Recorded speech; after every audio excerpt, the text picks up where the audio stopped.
Morning guys, how's it going? I'm gonna work on my car today. So this is what I want to get done today.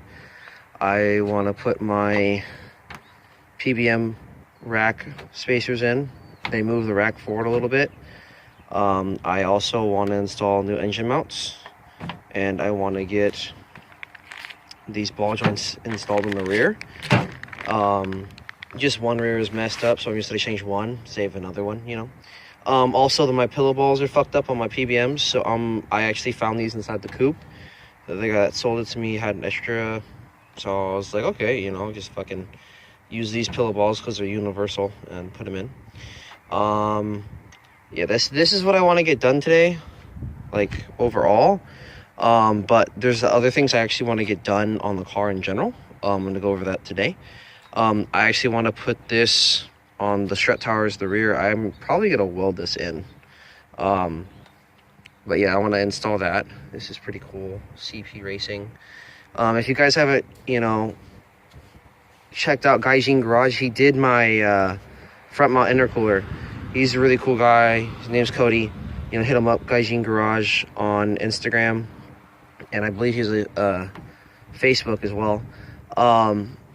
Also, so I also want to cut my rear quarter panels so I can put my rear overs on. I got 50mm rear overs. I want to get that done. And we also picked a color for our cars to match, Jur, Anthony, and I. So we're going to be doing that soon. So yeah, we'll bring you along through the day. I hope you guys enjoy the video. And the first thing I'm going to do is install my motor mounts.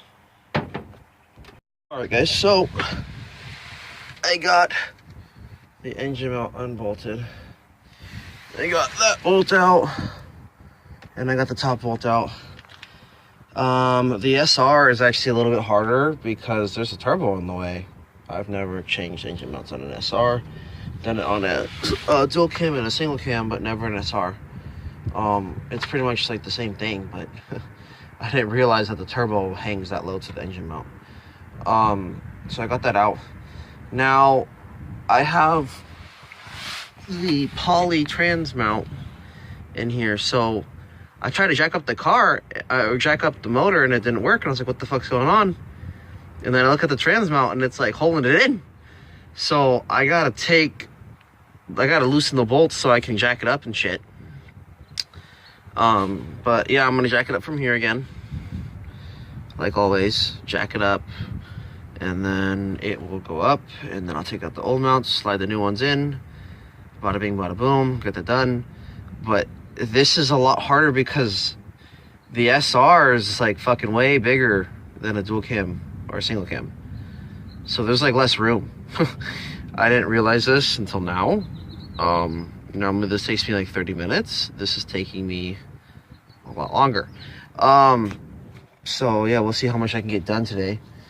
But yeah, we'll go from there, and I'll take a video of the new motor mounts in, and go from there.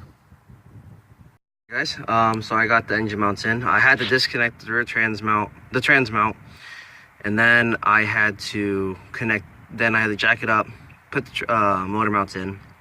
They're in now. It's most definitely it shakes a lot more, but the motor moves left, so which is good. Now what I'm gonna do is I'm gonna clean the rack like I did in the other video when I changed my rack bushings. But I'm gonna put the PBM rack bushings, offset rack bushings in. So it's gonna move the rack forward a little bit so I can get a little bit more angle. I believe if you have the rack spacers and the rack bushings on, you have to cut the LCA bolt a little bit because it won't hit. I'll get to that when I install them. I'll go from there after I install it, and you know, I hope you guys are enjoying the video. But yeah, both of them are in. With the SR, it's a little bit harder to put this in, but it's not too bad, I believe. You know, it's not too bad. But yeah, there's the engine mounts finally in. I'm pumped. These are the replica ISR engine mounts, guys. Like, you can get them on eBay for $55, and they are the same exact engine mount. It's fucking hilarious. So I would suggest getting these instead of the ISR ones, so you don't have to spend so much money. ISR is made in China. These are made in China. They're actually coming from China. It's the same fucking thing. So I want to let you guys know, save you guys some money. Yeah. Guys, I'm gonna install these now. These have to be installed a certain way, and I just looked at this thread that was posted 5 years ago on Google or on like a Zilvia site or something, and it's pretty much the same way as the bushings I just did on the S14. Only difference is that the rack is physically going to be moved forward because these sit like this, and then the rack sits up against the subframe. So you get just that little bit more angle, and the steering feels a little bit different. I heard it makes the steering feel a little bit quicker. So if it can move, if the steering feels a little bit quicker, some people might get thrown off and stuff like that. I'm going to try them out and go from there. I can always change bushings later. But supposedly you're supposed to do this side first, which is the little triangle part underneath the car. It's attached. These are held in by 4 bolts. It's 2 bolts in a bracket here and 2 bolts in a bracket here.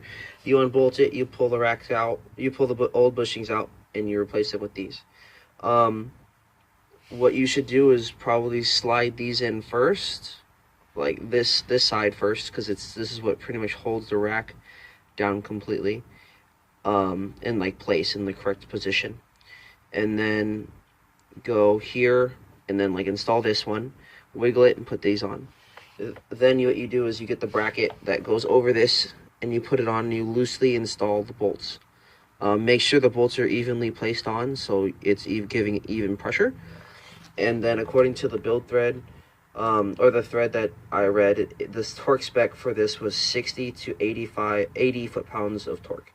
So I'll probably go like 70, 75, probably around there, and we'll go from there.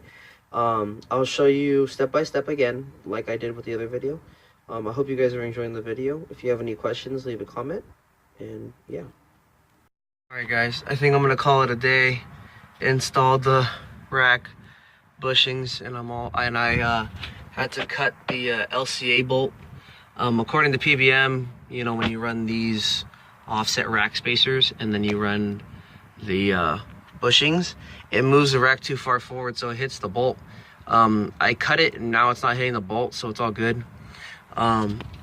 Also got my engine mounts in. There's one of them, the other side's on. And the other day I actually recorded, I forgot to record, but I got my new body kit on. Two brand new bumpers. I have 2 rear bumpers. I have another set of side skirts. But yeah, I got some fiberglass 50 mil rear overs, and that's the angle from the kit, and it looks amazing. So I'm really pumped. So yeah, and we also picked the color, so sure, Anthony and I will be matching soon. But yeah, I'm gonna call it a day, guys. Thank you for watching. And yeah, enjoy the rest of your day. I'll take another video when I do the top hats and the and those bushings. But yeah, there's my new rear bumper, and it looks really good. I'm really pumped. So yeah, guys, enjoy your day, have fun, and you know, live life. Peace.